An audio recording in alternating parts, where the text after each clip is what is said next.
last lesson, you learned some of the key basics about search engine optimization, including how search engines work and some of the important ranking factors that Google currently uses. And in this lesson, lesson 2, you're gonna learn all about the critical first step to succeeding with SEO. Keyword research. As you may already know, keyword research is the process of finding keywords that customers search for. And as it turns out, keyword research is, in many ways, the most important part of SEO. Why? Well, keyword research impacts every other SEO task that you perform, including finding content topics, on-page SEO, email outreach, and content promotion. Put another way, keywords are like a compass for your SEO campaigns. They tell you where to go and whether or not you're making progress. And as a bonus, researching keywords help you better understand your target audience. That's because keyword research gives you insights into what customers are searching for and the exact words and phrases that they use. In other words, keyword research is really market research for the 21st century. Unfortunately, most people go about keyword research the wrong way, and it hurts them. You see, most people start off by firing up a keyword research tool. Then they enter a few random terms into the tool and pick a keyword out of thin air. For example, let's say that your site sells meal plans. Most people that are new to SEO would enter meal plans into a tool and grab a few random keywords that their gut tells them are good picks. This sort of scattershot approach tends to bring up super competitive keywords. In other words, the same keywords that everyone and their mom sees. Needless to say, this isn't how pros do keyword research. Pros actually spend a lot of time finding solid seed keywords, also known as the keywords that you type into a keyword research tool. Because the better the seed keywords that you type in, the better results you're gonna get. For example, the site owner that sells meal plans that spends a few minutes coming up with seed keywords will come up with interesting terms like keto diet snacks and paleo desserts. These seed keywords are gonna generate much better results than an obvious seed keyword that your competitors are already using. They'll also generally generate keyword ideas that are much less competitive to rank for. More on that later. Which leads us to step number 1 of my keyword research process: develop a handful of seed keywords. These are keywords that you'll enter in a keyword research tool later on. So, how do you do it? First, you wanna brainstorm words and phrases that are related to your business. For example, let's say that you run a digital marketing agency. Well, you'd want to ask yourself, what topics do people search for that are related to my business? Some topics that come to mind would be things like social media,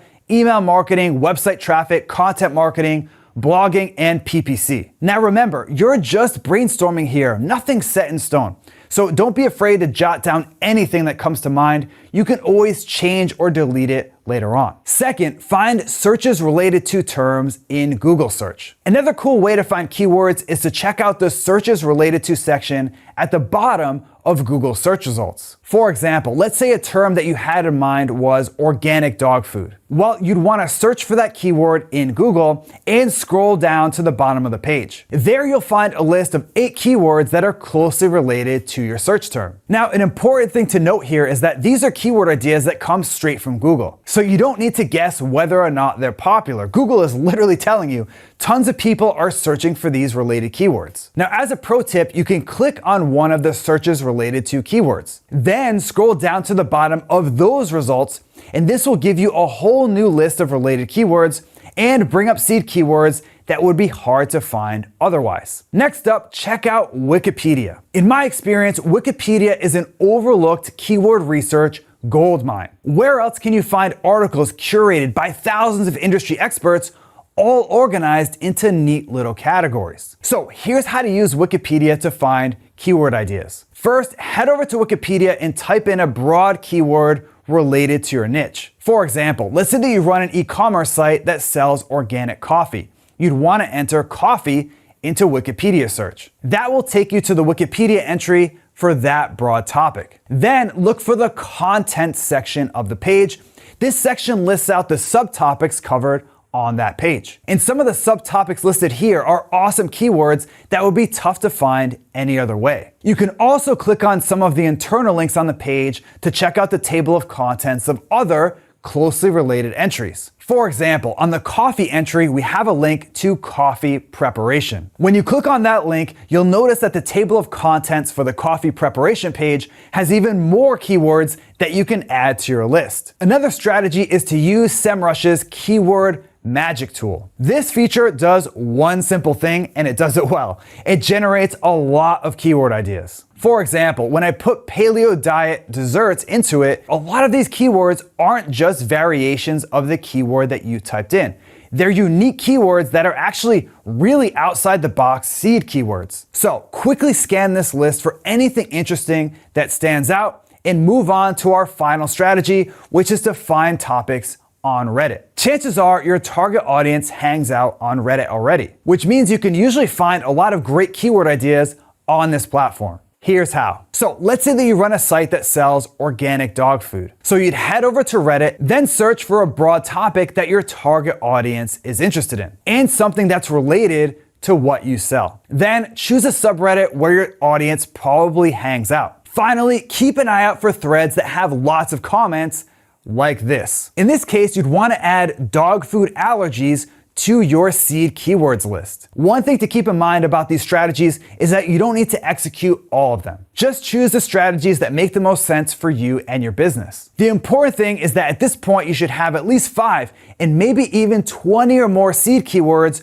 jotted down somewhere. Which leads us to step 2 of this process: generate keyword ideas. So now that you have a list of seed keywords, it's time to use a keyword research tool to generate new keyword ideas and find metrics on each keyword. For now, we're not going to worry about metrics. Instead, you're just going to enter each of your seed keywords into SEMrush's keyword overview tool. For example, let's say that one of your seed keywords is this. Just enter that seed keyword into this field, and SEMrush will give you a bunch of metrics on that seed keyword. Now, you can ignore these metrics for now because remember, our goal at this point is really just to generate lots of different keyword ideas based on the seed keywords that you just found. To find those ideas, click on Related Keywords. This brings up keywords that are variations of your main keyword like this, but also outside the box keywords that would be hard to come up with on your own, like this. Which leads us to our third step, which is to choose 5 keywords. So at this point, you have a bunch of potential keywords.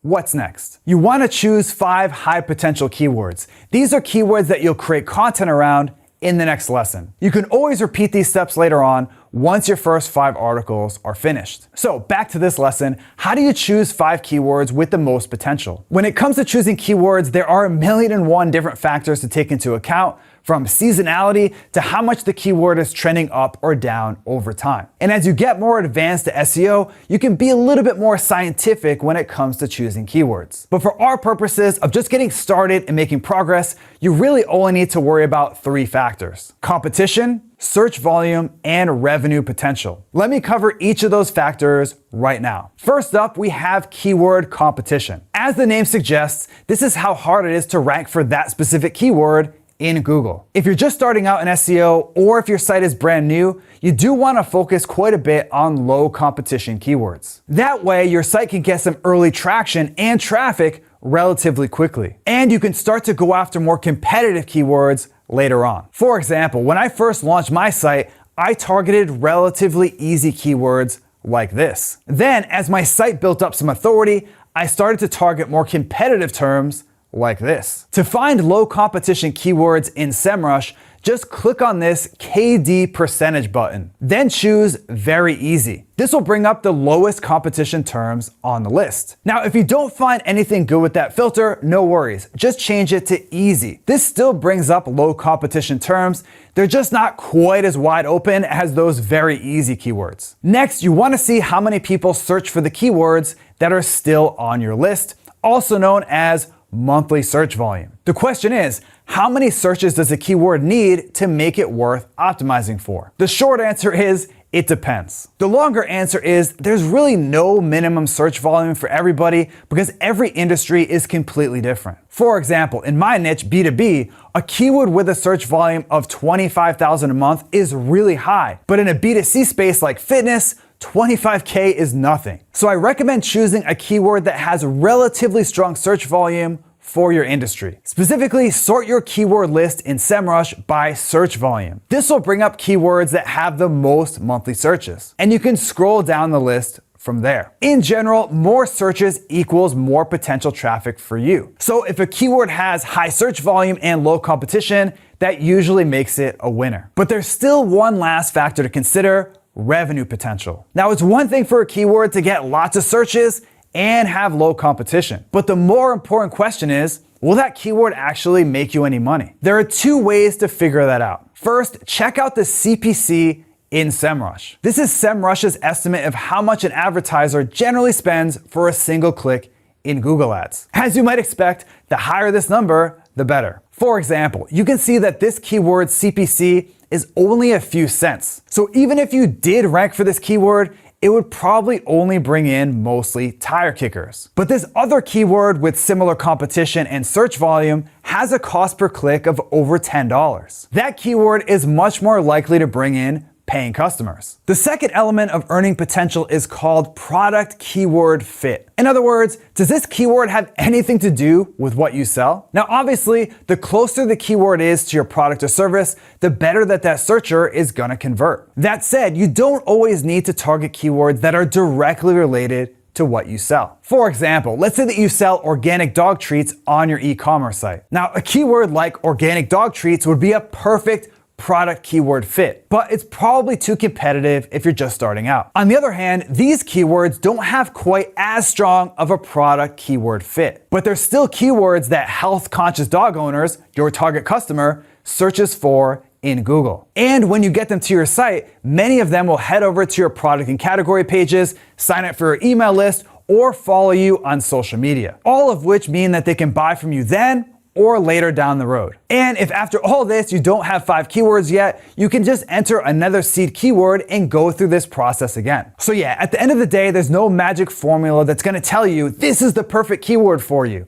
It's really more of an art than a science. But as long as you pick keywords based on some combination of the 3 factors that I outlined above, competition, search volume, and revenue potential, you're on the right track. So yeah, once you have your 5 keywords, you're good to go. And remember, these keywords aren't set in stone. There's really no need to overthink this process. The important thing now is just to jot down 5 keywords so you're ready for the next lesson. You can always change or replace them later if you find that they're not good fits for whatever reason. So to quickly recap, you learned that keyword research is an important first step to succeeding with SEO. I also showed you the step-by-step process that you can use to find great keywords for your site. Looking ahead to the next lesson, lesson 3, we're gonna cover a very misunderstood part of SEO: content. Specifically, I'm gonna show you exactly how to create content primed to rank on the first page of Google. See you then.